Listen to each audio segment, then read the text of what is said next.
Three people walk into the same bank. Derek has $127 in checking. Marcus has around $100,000 saved. James has over $1 million across investments and business accounts. They might all use the same app, the same branch, and the same logo. But behind the scenes, the bank sees three completely different customers. So this video breaks down the balance levels banks care about, what changes at each level, and how to avoid being pushed into fees or products you do not need. Level 1 is below $500. At this level, the bank is not thinking about wealth management. It is mostly watching for fees. Derek checks his balance and sees $127. He still has rent, utilities, food, and subscriptions coming up. One timing mistake can turn into a real problem. A subscription renews before his paycheck lands. The account dips below zero. Then the overdraft fee hits. When the paycheck finally arrives, the bank takes the fee first. That is the key idea. At level 1, you are not being served like a relationship. You are being processed by rules, automation, penalties, and fine print. The first move is simple. Build a small checking buffer and opt out of anything that lets the bank charge you for being short. Even a $1,000 cushion changes the game. Level 2 is roughly $1,000 to $10,000. You are no longer the fee customer. Now the bank sees someone stable enough to sell to. This is where the offers start showing up. Credit cards with bonus points, personal loan pre-approvals, car refinance emails, and savings accounts that pay almost nothing. The bank is not making much from the balance itself. It makes money from behavior, card swipes, loan interest, convenience, and the fact that most people never move their savings. At level 2, do not accept the default.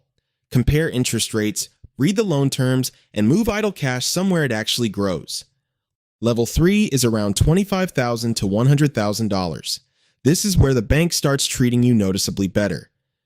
Fees may get waived faster. Support might answer sooner. You may get a premier phone line, but then comes the advisor call, and that call is not random. The pitch sounds like advice, but the bank wants assets in managed accounts. If the fee is 1% a year, that can quietly cost hundreds or thousands of dollars over time. At level 3, use the better service without blindly buying the product. Ask for fee waivers, ask how the advisor gets paid, and compare the same service somewhere else.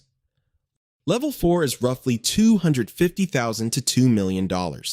Now you are not just getting offers, you are getting introduced to people.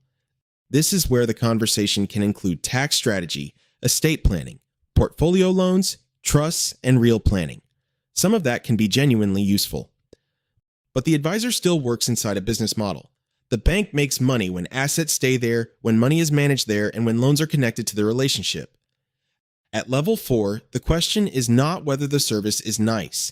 It is whether the price makes sense and whether you could get the same outcome cheaper somewhere else. Level 5 is $2 million and up. This is where the bank starts acting less like a store and more like infrastructure. James has a direct number for his private banker. If his card is flagged while traveling, one call fixes it. If he needs a letter for a deal, it can happen fast. At this level, the product is speed and liquidity.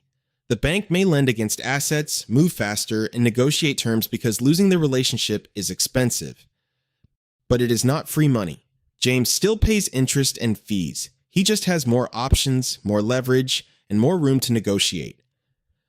So what should you actually do with all of this?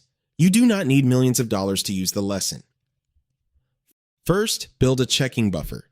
Even $1,000 can reduce overdraft risk and stop small timing mistakes from becoming expensive. Second, stop accepting a savings account that pays almost nothing. If another safe account pays much more, the difference is real money.